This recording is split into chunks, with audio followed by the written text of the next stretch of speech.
안녕하세요. 미국 주시러 온 대학이 미주은입니다. 오늘은 추석입니다. 이 방송을 함께 해주시는 모든 미주은 패밀리 분들께 풍성한 한가위가 찾아왔으면 하고요. 그리고 앞으로도 여러분들 그리고 여러분들 가정에 많은 복과 사랑, 행복이 넘쳐나는 그런 인생을 맞이하시기 바랍니다. 오늘 아침에 일어나서 날씨를 봤더니요. 오래간만에 밤사이에 비가 온 것 같습니다. 그리고 아직도 좀 흐려 있는데요. 한국에 들어온 지 열흘째 됐는데 이렇게 흐린 날씨는 처음인 것 같습니다. 어제 주식시장의 모습을 좀 반영하는 것 같은데요. 알고 계시겠지만 어제 전반적으로 미국 주식시장이 많이 하락했습니다. 마지막에 조금 회복을 하면서 마감했음에도 불구하고 S&P 500은 1.7%나 떨어졌고요. 다우존스가 1.78, 그리고 나스닥은 무려 2.79%나 떨어졌고요. 소형주 러셀 2000 같은 경우는 무려 2.44% 떨어지면서 시장을 마감했습니다. 개별 종목의 성적표를 봐도요, 마찬가지로 굉장히 좀 우울하죠. 팔란티어가 가장 많이 떨어졌네요. 제 종목 중에서는 7.52%가 떨어진 팔란티어가 가장 안 좋았고요. 그 뒤를 이어서 유니티가 6.68%, 크리스퍼가 6.46, 스페이스는 버진 갤럭틱이죠. 6.32, 니오가 6.24, 레모네이드가 5.88, 뭐 이 밖에도요, 대부분의 종목이 다 떨어졌다고 보시면 됩니다. 단 한 종목만 지금 파란색을 보여주고 있는데 오픈도어만 0.65% 올라가면서 좀 예외적인 모습을 보여줬다고 해석을 해볼 수가 있겠죠. 자, 이뿐만이 아닙니다. 가상화폐도 굉장히 안 좋았는데요. 지금 이더리움이 11.5% 떨어져서 3,000달러 이하로 떨어졌죠. 2,900달러를 기록하고 있고요.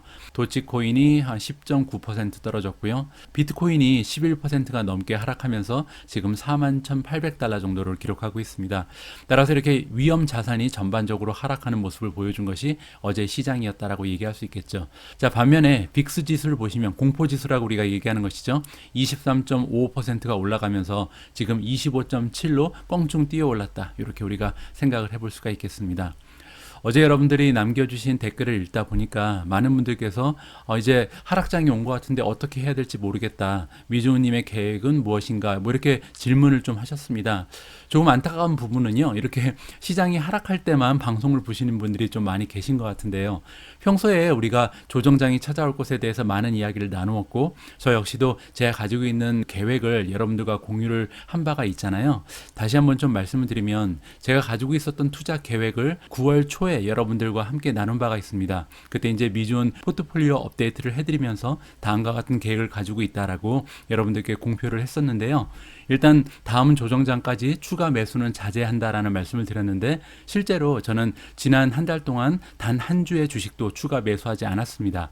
자, 두 번째로 멀티플 그리고 RSI 기준으로 고평가되어 있는 종목의 일부는 현금으로 전환하겠다. 이 역시도 실천을 한 바가 있고요. 그리고 9월 말까지는 현금 비중을 20% 이상 확보할 것이다. 오늘 아침에 제가 계산을 해봤더니 지금 22% 정도 가지고 있더라고요. 그래서 여러분들께 공유했던 내용은 스스로 지켜나갔다라고 좀 얘기를 할 수가 있겠습니다. 여러분들의 그 투자 전략은요, 사실 본인이 가지고 있는 현금의 규모라든지 아니면은 자산 투자의 규모, 뭐 여러 가지 상황에 따라서 굉장히 좀 달라질 수 있습니다. 예를 들어서 여러분들이 매달 월급을 받는 이런 위치에 있다면 사실 이렇게 주식이 떨어지는 것이 두려울 일이 없죠. 근데 만약에 은퇴를 하신 분들께서는 충분한 현금을 확보하고 있지 않으시면 이렇게 조정장이 찾아왔을 때 딱히 이렇게 대처할 만한 방안을 찾기가 어려워집니다. 따라서 본인의 그 경제 상황이라든지 아니면 현금 보유 비중 이에 따라서 다양한 시나리오가 발생을 하기 때문에 이게 한 가지의 그 원칙을 가지고 다른 사람이 투자하는 방식을 따라하는 것은 조금 위험하다라고 말씀드릴 수가 있을 것 같습니다. 뭐 예를 들어서 여러분들의 현금 비중이 50%를 넘어간다. 그러면 지금부터 꾸준히 이제 분할 매수하시면 되겠죠. 근데 저 같은 경우는 현금 비중이 20%밖에 되지 않기 때문에 아직까지는 매수를 자제하고 있습니다. 예전에 한번 말씀드린 바가 있는데요. 시장 지수가 한 5% 이상 떨어질 때부터 조금씩 매수를 시작할까 생각하고 있습니다. 뭐 만약에 시장이 지금 2% 정도 떨어졌는데 5%까지 가지 않고 다시 반등한다면 지금 들어가 있는 금액이 80%가 되기 때문에 이래도 좋고 저래도 좋은 이런 시나리오를 저런 나름대로 좀 구상을 하고 있다. 이렇게 말씀을 드릴 수가 있을 것 같습니다. 자, 오늘 처음으로 준비된 기사는요. 아무래도 어제 미국 주식시장이 이렇게 힘없이 무너져 내리는 모습을 보인 이유에 관한 분석 기사를 준비해 봤습니다. 자, 그런데 굉장히 오래간만에 미국 기사가 아니고요. 한국 언론사에서 내놓은 기사를 함께 읽어볼까 합니다. 왜냐면요, 서울경제에서 내놓은 기사가 하나 있는데 굉장히 좀 여러 가지 이유들을 잘 종합해서 깔끔하게 정리를 해주고 있거든요. 그래서 오래간만에 한국어로 된 그런 기사를 읽어보도록 하겠습니다. 자, 기사의 제목에 보시면 중국의 헝다 사태 그리고 부채 한도 우려에 S&P 500이 1.7% 정도 떨어졌다는 기사의 제목을 보여주고 있는데요. 구체적인 내용을 한번 보시죠. 자, 중국의 부동산 개발업체인 헝다 부도 가능성과 미국 연방정부의 부채 한도 협상 우려에 뉴욕 증시가 1% 넘게 하락했다라고 기사의 포문을 열고 있습니다. 따라서 두 가지의 가장 커다란 이유가 있었던 거죠. 첫 번째는 중국의 최대 부동산 업체라고 할 수 있는 헝다. 헝다는요, 영어로 이제 에버그랜드라고 부르는 기업인데 이 기업이 이제 부도가 난다는 루머가 돌고 있거든요. 그게 첫 번째 이유였고요. 자, 두 번째는 미국 연방정부의 그 부채가요, 한도를 이미 넘어섰다 그럽니다. 따라서 이 부채 한도를 올려주지 않는 한 그 부도가 날 수 있는 거거든요. 따라서 이 디폴트가 나기 바로 직전이다. 그래서 굉장히 좀 위험한 상황이다라고 옐런 재무부 장관이 얘기를 한 바가 있습니다.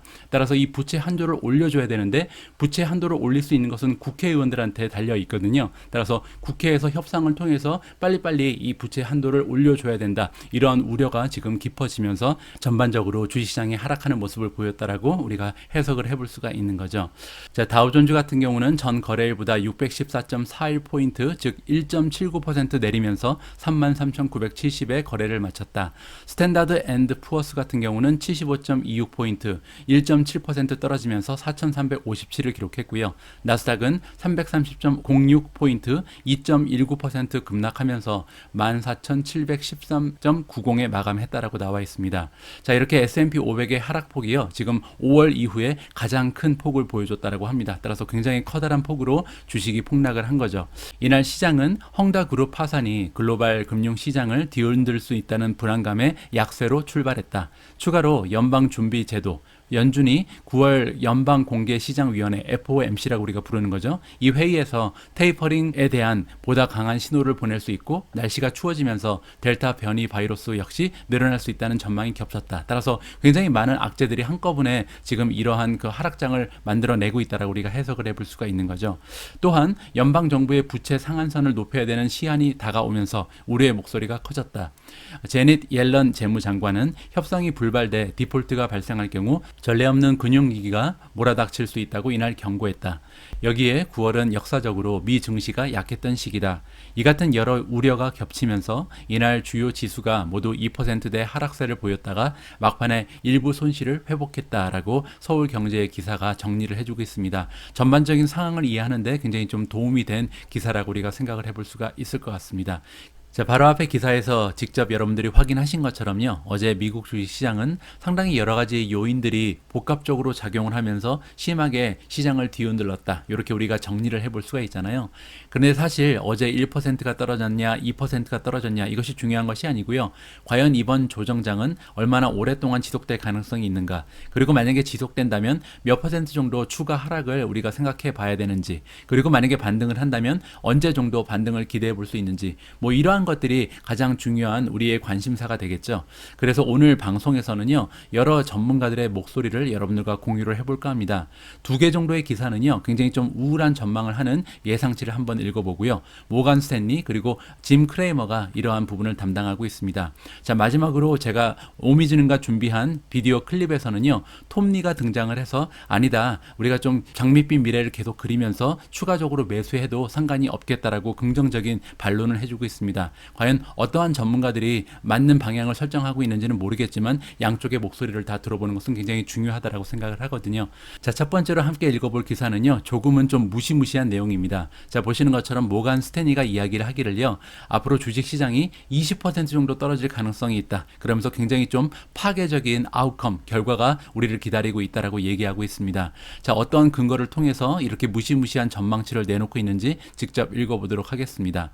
자, 이번에 이렇게 굉장히 좀 안 좋은 전망을 내놓은 사람의 이름을 좀 확인해 봐야겠죠. Chief US Equity Strategist. 스트래티지스트니까 전략가라고 우리가 해석을 하잖아요. 마이크 윌슨이라는 분이 이러한 전망을 내놨는데요. 자, 이 전문가에 따르면 마켓이 지금 at a fork다. 포크라는 것은 우리가 이제 나이프 포크 할 때 그 포크인데 영어에서는요, 두 갈래로 나누어져 있는 길, 뭐 세 갈래로 나누어져 있는 길, 이런 길을 포크라고 부릅니다. 따라서 지금 보시면 파이어와 아이스 사이의 경계선에 있다라고 얘기하는 거죠. 따라서 지금까지는 지금까지는 한 길을 따라서 쭉 왔는데 지금부터는 양 갈래로 갈리게 된다. 하나는 불장이고요. 또 하나는 아이스니까 완전히 냉각되는 거죠. 둘 중에 하나로 갈 가능성이 있다는 거죠. 그런데 문제는요. 아이스 쪽에 가는 시나리오가 지금 더 가능성이 높아 보인다라고 얘기해주고 있습니다. 그 얘기는 굉장히 좀 파괴적인 결과가 우리를 기다리고 있는데 20% 이상 떨어질 가능성이 있다는 거죠. 따라서 조정장은 보통 10% 정도를 조정장이고 부르고요. 지금 여기서는 20% 이상이라고 써있기 때문에 사실 조정이라고 보기보다는 하락장 아니면 급락 폭락이라는 말이 더 어울리는 이러한 시장이 우리를 기다리고 있다라고 이번에 스트래티지스트 마이크 윌슨이 주장을 하고 있습니다.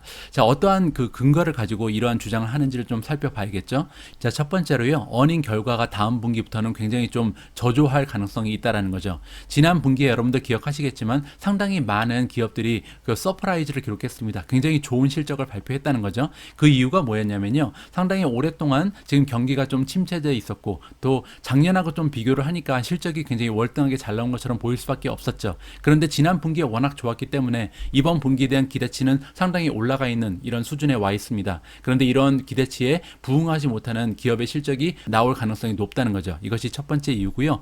두 번째 보시면 weak consumer confidence라고 써 있는데 이 얘기는 쉽게 풀어서 얘기하면요. 우리와 같은 소비자가 더 이상 돈을 많이 쓰지 않을 것이다. 컨피던스가 없다는 것은 좀 돈을 모아놓을 것이다. 저축을 많이 할 것이다 라는 얘기입니다. 그렇기 때문에 아무래도 돈을 많이 쓰지 않으니까 돈이 돌지 않게 되고 그렇게 되면 경기가 떨어질 수밖에 없고 기업은 돈을 많이 벌 수가 없게 되는 거겠죠.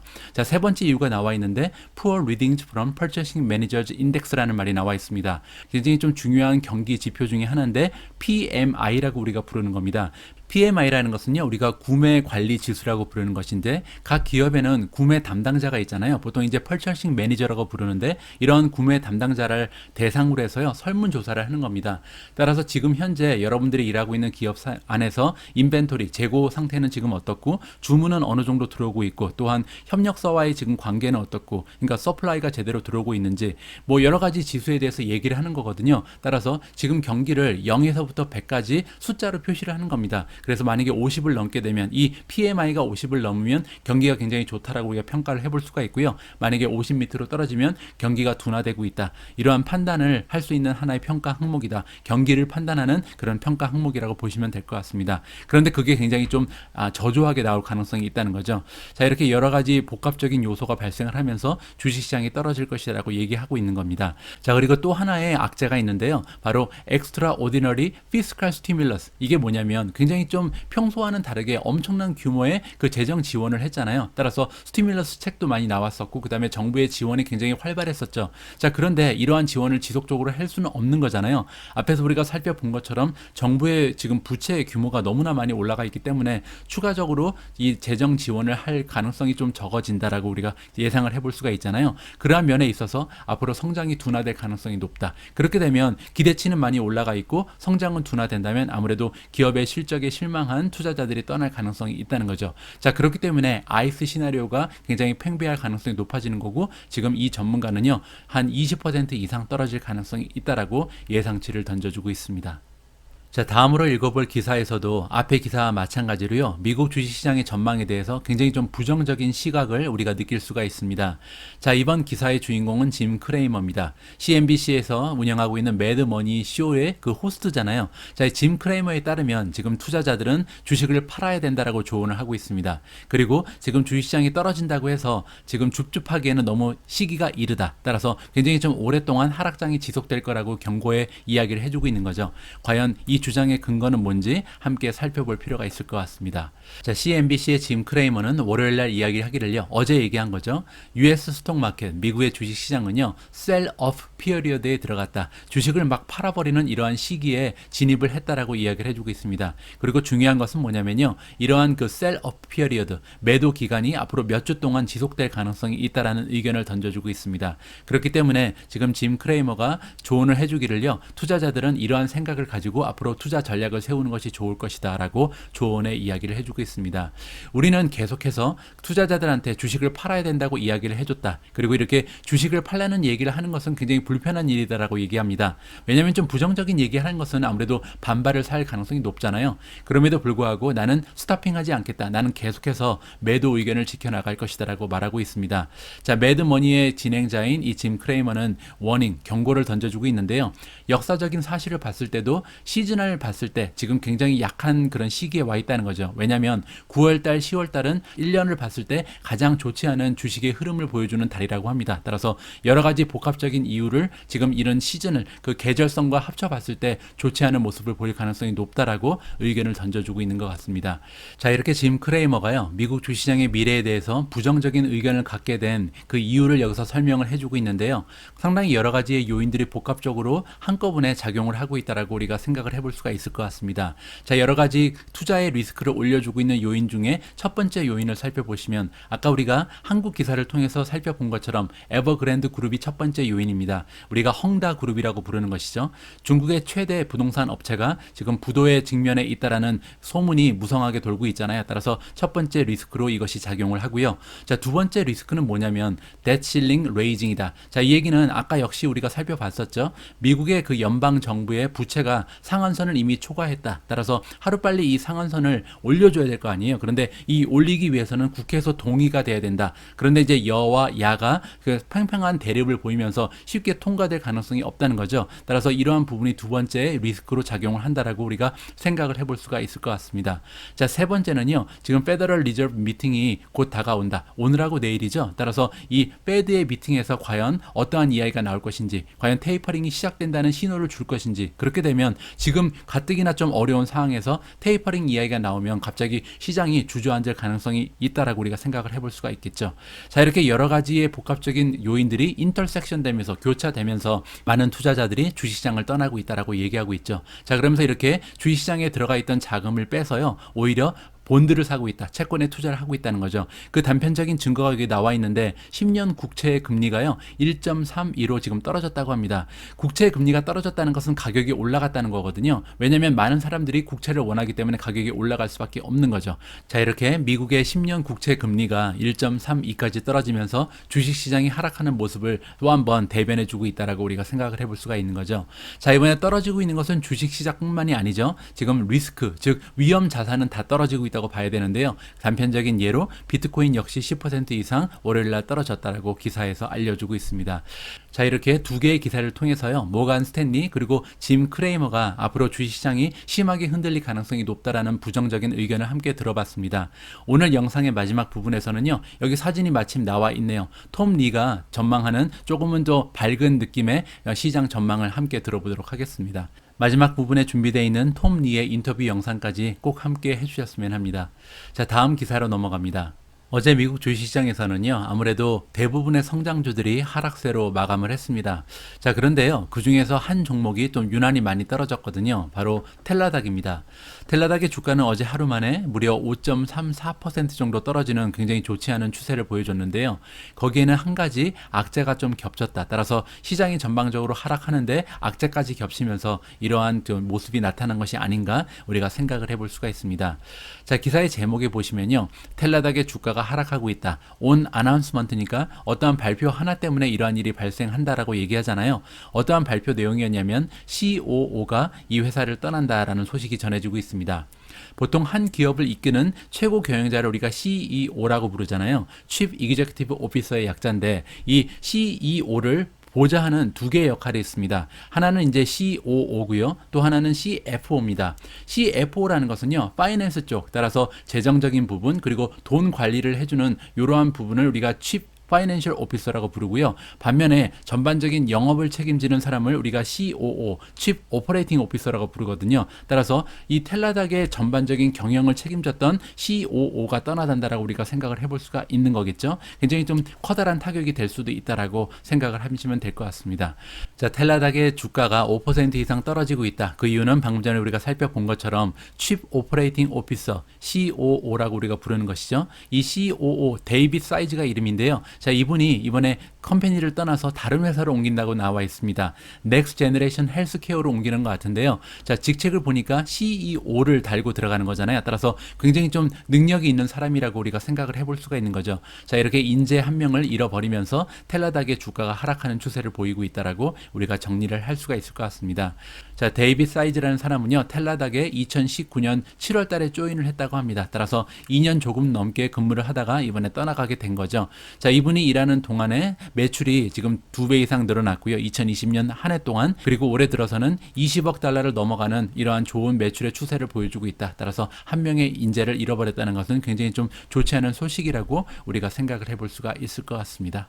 어제 주식시장에서 코인베이스 역시도 주가가 3.5% 이상 떨어지면서 마감을 했는데요. 어제 코인베이스 같은 경우는 두 가지의 소식이 있었는데, 한 가지는 좀 긍정적인 호재라고 우리가 생각을 해볼 수가 있고요. 또 하나의 소식은 악재였습니다. 자, 그러면 일단 악재부터 살펴보도록 하겠습니다. 어제 코인베이스가 얘기하기를요, It will not go forward. 무슨 얘기냐면 앞으로 나아가지 않겠다는 얘기니까 취소한다, 철회한다라고 얘기할 수 있겠습니다. 어떠한 계획이 있었냐면 랜드 프로그램이라는 것을 계획하고 있었는데요. 우리가 이제 대출 서비스라고 볼 수가 있겠죠. 이 랜드 프로그램을 더 이상 진행하지 않겠다라고 발표를 한 겁니다. 그 이유가 여기 나와 있는데, Securities Exchange Commission이라는 기관이 있습니다. 우리가 줄여서 SEC라고 얘기하는 거죠. 주식시장 그 거래를 담당하는, 이 관장하는 이러한 기관이라고 보시면 될 것 같은데, 여기에서 위협을 가했다, 고발한다고 이제 위협을 했다는 거죠. 만약에 랜드 프로그램을 실행하게 되면 고소를 하겠다라고 이렇게 위협을 받으면서 이번에 계획을 철회했다라고 나와 있습니다. 자, under the program, 만약에 이번에 랜드 프로그램이라는 게 시행이 됐다면요, 어떠한 구조를 가지고 있었냐면, 이 고객들, 코인베이스를 이용하는 고객들이요, 그 돈을 넣어놓는 겁니다. USDC라는 것은 달러를 베이스로 하는 코인이라고 보시면 될 것 같은데, 만약에 이게 세이빙을 해놓으면 거기에서 인터레스트, 이자를 받을 수 있었던 거죠. 그리고 이 이자는요, 코인베이스가 개런티를 하는데 트래디셔널 뱅크에서 주는, 이러한 그 기관에서 주는 세이빙 어카운트의 이자보다 훨씬 더 높을 것이다라고 얘기하는 거죠. 따라서 이 사용자 입장에서, 커스터머 입장에서는 일정 금액을 이렇게 적립을 해놓으면 그걸 가지고 이제 대출 서비스를 코인베이스가 해주는 식으로 기획이 됐던 것 같습니다. 자, 그런데 이번에 이러한 계획을 철회했다는 거죠. 자, 그러면서 코인베이스는 디스컨티뉴 할 것이다. 원래는 이제 웨이팅 리스트가 있었다고 합니다. 왜냐면 USD 코인 그 애뉴얼 퍼센티지 일드 프로그램에 가입하고자 하는 그 대기자가 굉장히 많았다는 거죠. 여기 나와 있는 것처럼 이미 수십만 명이 가입을 한 상태라고 나와 있거든요. 따라서 수십만 명이 지금 웨이트 리스트에 들어가 있었는데, 이 웨이트 리스트를 더 이상 운영하지 않게 됐다. 따라서 완전히 계획을 접은 것으로 우리가 이해를 해볼 수가 있습니다. 자, 이번에는 좋은 소식이 하나 전해지는 것 같은데요. 자, 코인베이스는 계속해서 엑셀리레이트 한다, 가속화시킨다는 거죠. 이 코인베이스라는 기업이 가지고 있던 프라임이라는 새로운 비즈니스 모델이 있습니다. 이 프라임 역시도 크립토 브로커지인 건 마찬가지인데요. 누구를 위한 그 브로커지냐면 All Institutional Investor, 즉 기업 고객을 위한 이런 그 브로커지라고 보시면 될 것 같고요. 이미 테슬라 CEO인 일론 머스크, 그리고 PNC 뱅크, 스페이스X, 그리고 테슬라가 그 고객으로 확보가 돼 있다고 나와 있습니다. 자, 여기 다른 기사를 보니까요, 9월 20일 어제 날짜로 이제 론칭이 됐다라고 우리가 이해를 해볼 수가 있는 것 같고요. 자, 이번에 론칭된 코인베이스의 프라임이라는 브로커지는 뭐냐면요, 굉장히 좀 컴프렌시브하다, 종합적인 플랫폼이라고 얘기를 해주고 있고요. 우리 같은 이제 개인 투자자들 말고 인스티튜셔널이니까 기관 투자자들을 위해서 만든 플랫폼이라고 이해를 하면 될 것 같습니다. 자, 오늘 지금 우리가 오피셜하게 론칭을 한다. 따라서 어제부터 이 코인베이스의 프라임이 런칭이 됐고요. 그 기관 투자자들을 위해서 만들었다고 다시 한번 확인을 해주고 있죠. 자, 이 프라임이라는 플랫폼을 통해서 이제 기관들은요, 트레이딩도 할 수 있고, 그리고 이제 커스터디, 보관도 할 수 있다는 거죠. 거기에 파이낸싱 서비스까지 받을 수 있다. 뭐 대출 서비스라든지 뭐 이러한 부분을 포함하는 것 같습니다. 따라서 여러 가지 기관들이 필요한 서비스를 종합적으로 제공해주는 솔루션이다라고 설명을 해주고 있습니다. 자, 이 부분은 굉장히 좀 고무적이죠. 코인베이스에 계속 투자하고 있는 기업의 수가 늘어나면 늘어날수록 비트코인을 위시한 가상화폐의 미래, 그리고 코인베이스의 미래도 발달하고 우리가 예상을 해볼 수가 있을 것 같습니다. 자, 다음으로 준비된 기사는요, 애플에 관련된 소식인데요. 어제 그 iOS 15을 출시했다라고 합니다. iOS는 운영 체계라고 우리가 부르는 것이잖아요. 따라서 이번 기사를 통해서 어떠한 새로운 기능들이 추가가 됐는지 우리가 살펴볼 수가 있었는데, 그 중에서 가장 좀 재미있는 부분, 여러분들과 공유할 만한 내용을 제가 간추려 봤습니다. 자, 월요일 날 iOS 15이 출시됐다라고 나와 있죠. 따라서 어제부터 이러한 새로운 기능이 추가됐다라고 우리가 확인을 해볼 수가 있는 거고요. 자, 첫 번째로 추가된 기능은 뭐냐면 보면 페이스타임이 드디어 윈도우를 사용하는 사용자 아니면 안드로이드를 사용하는 사용자와도 통화가 가능해졌다라고 나와 있습니다. 페이스타임이 익숙하지 않으신 분들은 여기 설명이 나와 있는데요. 애플의 비디오 컨퍼런싱 소프트웨어다. 따라서 애플 기기를 가지고 있는 사람끼리요, 이제 얼굴을 맞아보면서 영상 통화를 할 수 있는 이런 소프트웨어라고 보시면 되는데, 문제가 하나 있었죠. 지금까지는 애플의 기기를 가지고 있지 않다면, 예를 들어서 아이폰이라든지 아이패드 아니면 애플의 컴퓨터를 가지고 있지 않으면요, 이러한 기능을 사용할 수가 없었습니다. 자, 그런데 이번에 iOS 15이 출시가 되면서 누구나 통화가 가능해졌다는 거죠. 왜냐면 애플을 사용하고 있는 유저가요, 링크를 만들 수가 있다 그럽니다. 그러면서 이 링크를 뭐 문자라든지 아니면 다른 서비스를 통해서 보내줄 수가 있겠죠. 그러면 내가 만약에 애플을 사용하지 않아도 윈도우나 아니면 안드로이드 폰을 통해서 페이스타임 챗에 합류가 가능하다. 따라서 이제 애플 사용하는 사람들과 자유롭게 영상 통화가 가능해졌다라고 우리가 이해를 해볼 수가 있는 겁니다.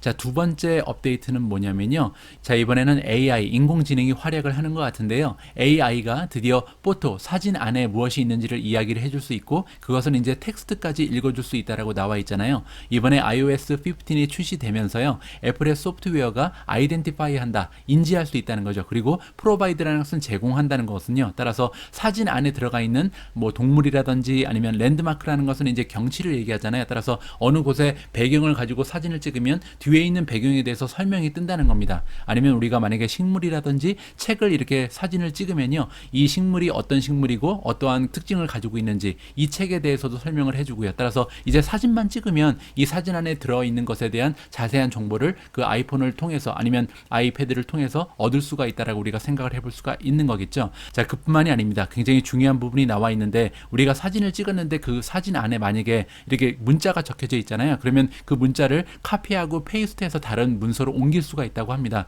이제는 이제 우리가 원하는 이런 인포메이션 같은 게 있으면 그냥 사진으로 찍으면 다른 문서로 옮길 수가 있게 된 거죠. 굉장히 좀 편리한 기능이라고 생각을 해볼 수가 있고요.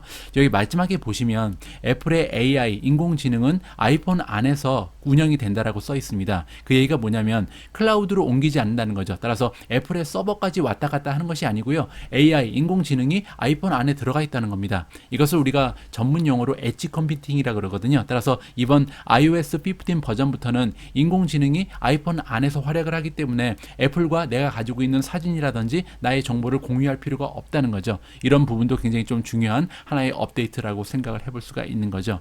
자, 하나만 더 보도록 하겠습니다. 여기 보시면 애플 맵이 이번에 진화를 하고 있는데요. 저는 개인적으로 굉장히 좀 재미있었습니다.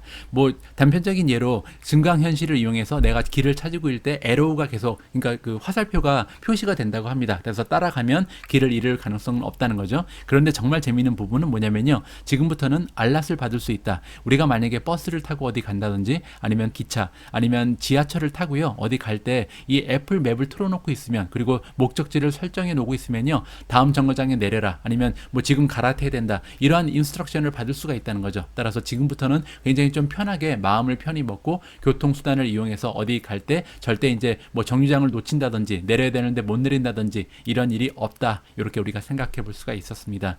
자, 테크놀로지의 발전의 모습은 정말 재미있는 것 같습니다. 오늘도 애플의 발전 모습을 함께 살펴봤고요.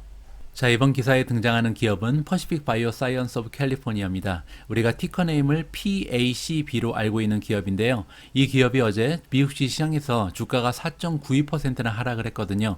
자, 그럼에도 굉장히 좋은 소식이 하나가 들려왔었습니다. 이 소식이 어떻게 보면 반영이 되지 않았다라고 생각해 볼 수가 있겠죠. 퍼시픽 바이오 사이언스가 애퀴지션을 클로즈했다. 애퀴지션은 이제 인수 합병이잖아요. 따라서 옴니움이라는 기업을 인수했다라고 이번 기사의 제목이 알려주고 있습니다. 퍼시픽 바이오 사이언스 오브 캘리포니아가 컴플릿했다. 완전히 인수가 완료가 된 거죠. 이번에 총 들인 비용은요, 800밀리언은 이제 8억 달러잖아요. 따라서 좀 규모가 있는 인수합병이라고 우리가 생각을 해볼 수가 있고요.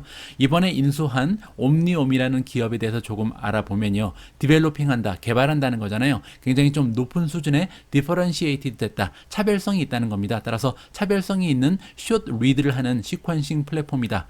자, 유전자 시퀀싱에는 크게 두 가지가 있습니다. 있습니다. 하나는 숏 리드가 있고요. 또 하나는 롱 리드가 있습니다. 숏이라는 것은 이제 잘라서 분석을 한다는 얘기로 우리가 이해를 하면 될 것 같고요. 롱 리드라는 것은 길게 본다는 거죠. 자, 둘 중에요. 일단은 정확도에 있어서는 아무래도 잘라서 하는 것이 더 정확도가 있겠죠. 자, 그럼에도 불구하고 롱 리드가 최근 들어서 각광을 받는 이유가 뭐냐면 전체적인 모습, 전체적인 숲을 볼 수 있다는 겁니다. 따라서 숏 리드를 하면 놓칠 수 있는 부분이 있는데 이러한 부분을 놓치지 않고 전반적인 분석이 가능하다는 점에서 굉장히 롱 리드가 최근 들어서 각광을 받고 있다. 자, 그럼에도 불구하고요. 숏 리드가 지금까지는 대체적으로 좀 대세였죠. 그렇기 때문에 이제 일루미나라는 기업이 이 숏 리드 기술을 가지고 마켓을 리드해 왔잖아요. 그 이유가 뭐냐면 숏 리드가 가격적인 면에서 비용이 굉장히 저렴했었습니다. 상대적으로 롱 리드는 좀 비쌌었거든요. 그런데 최근 들어서 이 퍼시픽 바이오 사이언스 오브 캘리포니아가 이 롱 리드 쪽에 기술력을 발전시키면서 비용이 상당히 많이 줄어든 상황입니다. 거의 이제 삐까삐까해졌다라고 우리가 이해를 해볼 수가 있잖아요. 자, 이렇게 퍼시픽 바이오 사이언스라는 기업은요, 롱 리드 쪽에 집중을 하고 있는 기업이었는데 이번에 옴니엄이라는 기업을 인수하면서 숏 리드까지 할 수 있는 그런 기술력이 확보가 되었다라고 우리가 생각을 해볼 수가 있잖아요. 여기 보시는 것처럼 하이 에큐리시를 가진 정확도가 굉장히 높은 그 숏 리드를 할 수 있는 기업이 바로 옴니엄이다. 따라서 퍼시픽 바이오 사이언스 오브 캘리포니아는 지금부터 롱 리드도 할 수 있고 숏 리드도 할 수 있다. 이런 면에 있어서 기업의 가치가 한 단계 올라갔다라고 우리가 평가를 해볼 수가 있을 것 같습니다. 자, 오늘 추석을 맞이해서 보내드린 오늘의 미국 주식 뉴스 마지막 부분에 도착을 했는데요. 앞에서 제가 예고 말씀을 드린 것처럼 오늘 오미진님과 함께 준비한 비디오 클립은요, 톰리의 인터뷰 내용입니다. 자, 이번 인터뷰에서 톰리 같은 경우는 앞에서 우리가 살펴봤던 두 개의 기사와는 달리요, 굉장히 좀 긍정적인 메시지를 우리한테 전해줍니다. 지금 발생하고 있는 조정장은 우리가 줍줍할 수 있는 기회로 삼아야 된다는 굉장히 좀 긍정적이고 앞으로 미래지향적인 그런 메시지를 전해주고 있는데요. 어떠한 근거를 가지고 이렇게 장밋빛 미래를 꿈꾸고 있는지 여기에 대한 부분에 집중을 하면서 이번 영상을 시청하셨으면 좋겠습니다. 자, 남아있는 추석 연휴 즐겁게 마무리하시고요. 저는 내일 조금 더 긍정적인 소식 가지고 여러분들 앞에 쓸 수 있도록 하겠습니다. 자, 끝까지 함께 해주신 모든 분들께 감사의 말씀을 드립니다. 우리 모두가 미국 주식 투자로 은퇴하는 그날까지 다 함께 화이팅입니다. 행복한 하루 되세요. 감사합니다.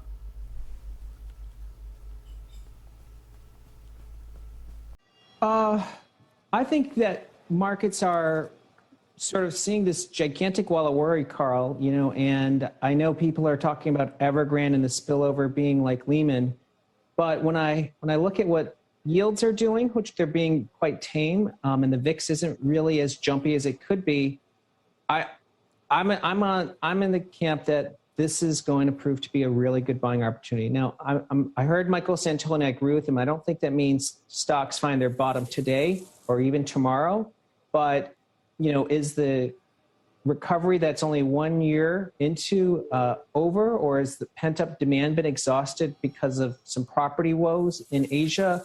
I would say no. So I would look at sell-offs like this, which is like sort of broad-based selling, as time to sort of add incrementally, only knowing that it may not be bottoming today.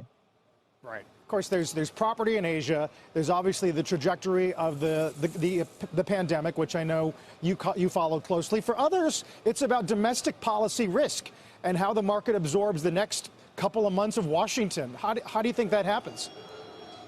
Well, yeah, unfortunately, Washington is unpredictable. And, I know there's going to be a lot of headline risk. It's something Tom Block, our policy strategist, has talked about.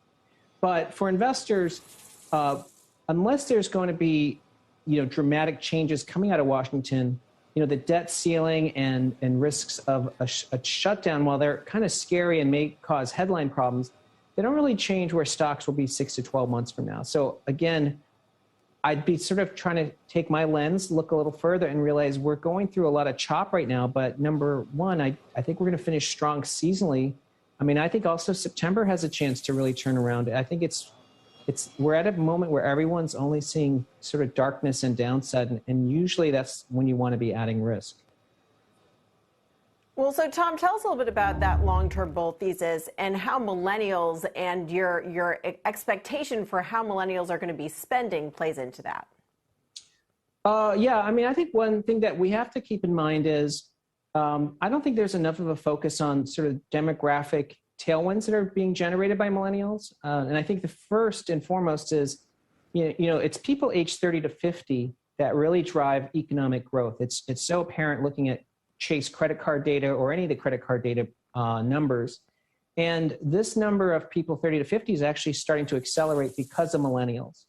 And on top of that, U.S. household wealth now has hit 120 trillion, which is a staggering wealth level, but about 2 trillion of that is being inherited per year by millennials. And so over the next 20 years, millennials will inherit collectively something close to 70 trillion. So you have a sort of a 10, 20-year window where millennials are not only contributing to a revitalization of economic growth, but then their wealth is growing very quickly too. And that's a great combination for risk assets, especially stocks and crypto, because millennials generally are sort of buying disruptors, really into decentralized finance, and less interested in bonds. This is all great news for stocks.